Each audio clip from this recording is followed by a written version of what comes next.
순백꽃 인사. 안녕하세요. 안녕하세요. 위클리브의 문희정입니다. 이학범입니다. 여러분 폭염에 건강관리 잘하고 계신지요? 너무 덥습니다. 예. 그런데 얼마 전에 반려견이 비행기 안에서 폐사하는 일이 있었어요. 이 반려견과 제주도 여행을 한 뒤에 제주공항에서 김포공항으로 비행기를 타고 이동을 했는데 도착하니 반려견이 의식을 잃은 상태였다고 하죠. 반려견 체온이 정상보다 4도 이상 높은 42.8도였고 열사병에 의한 다발성 장기 손상으로 결국 폐사했습니다. 그러니까 이 폭염에 반려동물을 화물칸에 태운 거죠. 맞습니다. 현재 이제 반려견과 비행기를 같이 탈 수가 있습니다. 네. 그래서 기내에 동반 탑승할 수가 있고요. 아니면 이 화물칸에 수화물로 붙여야 되는 경우가 있는데요. 항공사마다 기준이 좀 다르지만 보통 케이지를 포함해서 7kg 이하면 기내에 동반 탑승할 수가 있고 그 이상이면 수화물로 이제 화물칸에 붙여야 됩니다. 그런데 최근에는 일부 항공사가 반려동물 친화 마케팅, 펫 프렌들리 마케팅을 한다고 하면서 9kg까지 기내 동반 탑승을 허용하고 있습니다. 또 케이지를 가져오지 않으면요 이동장을 항공사에서 빌려주기도 합니다. 네, 저도 사실 비행기 타면서 반려동물과 함께 타는 모습 보기도 했거든요. 저도 많이 봤습니다, 요즘에. 근데 항공사마다 지금 약간 차이가 있다고 하니까 만약에 비행기를 타실 계획이 있다면 미리 좀 꼼꼼하게 알아보시면 우리 아이를 데리고 탈 수 있다라고 하니까 그 부분은 조금 반려인들이 신경을 쓰시면 좋을 것 같고요. 네. 근데 이렇게 반려동물과 비행기를 타는 경우가 상당히 많이 늘어났죠. 굉장히 많이 늘어났습니다. 이제 대한항공 자료만 갖고 왔는데요.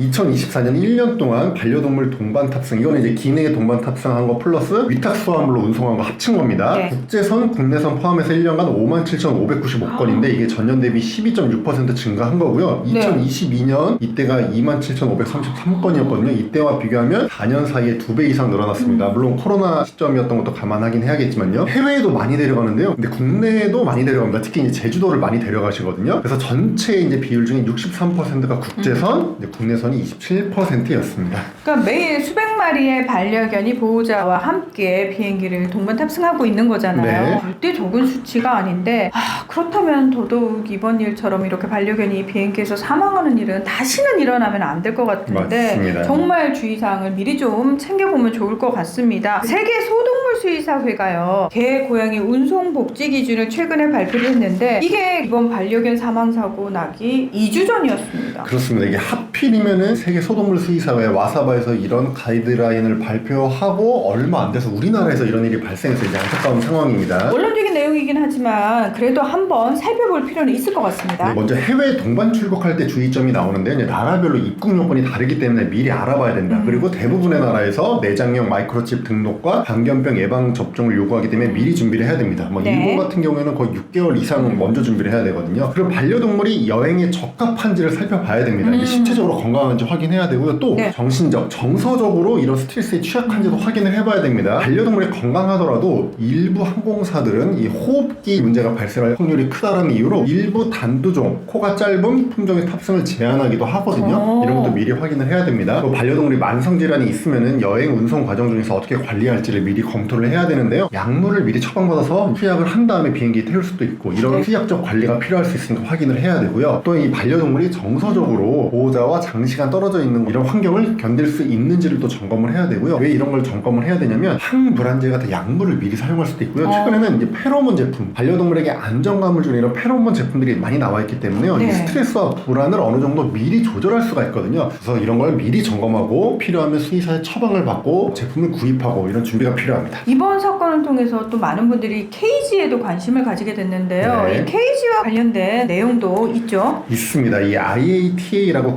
국제항공운송협회가 있습니다. 여기서 LAR, 그러니까 Live Animal Regulation이라는 규정이 있습니다. 네. 그래서 여기에 따른 안전하고 통풍이 잘 되는 이동장을 사용하라고 제안을 하고 있습니다. 예를 들어서 동물이 이제 자연스러운 자세로 움직일 수 있어야 됩니다. 그게 설 수도 있어야 되고 앉을 수도 있어야 되고 충분히 누울 수 있어야 되고요. 또 최소한 한 면 또는 세 면에 전체 면적의 16% 이상의 환기창이 있어야 됩니다. 그러니까 공기 순환이 잘 돼야 된다는 거죠. 또 이동장을 잘 고르는 것만이 중요한 게 아니라요. 이동장 교육을 미리 시켜야 됩니다. 그러니까 이 이동장에 적응을 잘할 수 있도록 미리 단계적으로 적응 교육을 시켜야 되고요. 또 비행기를 타면 소음이 있잖아요. 맞아요. 소음에도 적응을 시킬 수 있도록 소음이 적은 것부터 높은 것까지 단계적으로 교육을 시켜야 됩니다. 그리고 이제 여행 운송 과정에서 응급 상황이 발생할 수 있기 때문에요. 도착지에 동물병원 수의사 정보도 미리 알아보는 걸 추천하고 있고요. 비행기 등의 이제 운송 수단에서 온도, 습도 조절이 잘 관리가 되는지 또 이동장이 과도한 움직임이나 탈출을 방지하기 위해서 위해서 이게 고정 장치 같은 게 있는지 이런 것도 이제 고려 사항인데요. 이는 이제 비행기마다 다를 수가 있고 보호자분들이 알아보기 어려울 수도 있어요. 그래도 가이드라인에 이런 내용이 나오기 때문에 항공사를 통해서 온도 습도 조절이 되는지 그리고 이동장이 잘 고정이 되는지 확인을 해볼 필요는 있을 것 같습니다. 자, 사람들도 사실 여행 떠나기 전에 그 설레는 마음으로 여행지 관련해서 엄청나게 자료 찾아보잖아요. 네. 근데 하물며 우리 반려동물과 함께하는 여행이잖아요. 저희가 지금 말씀드린 거 이거 2페이지밖에 안 되거든요.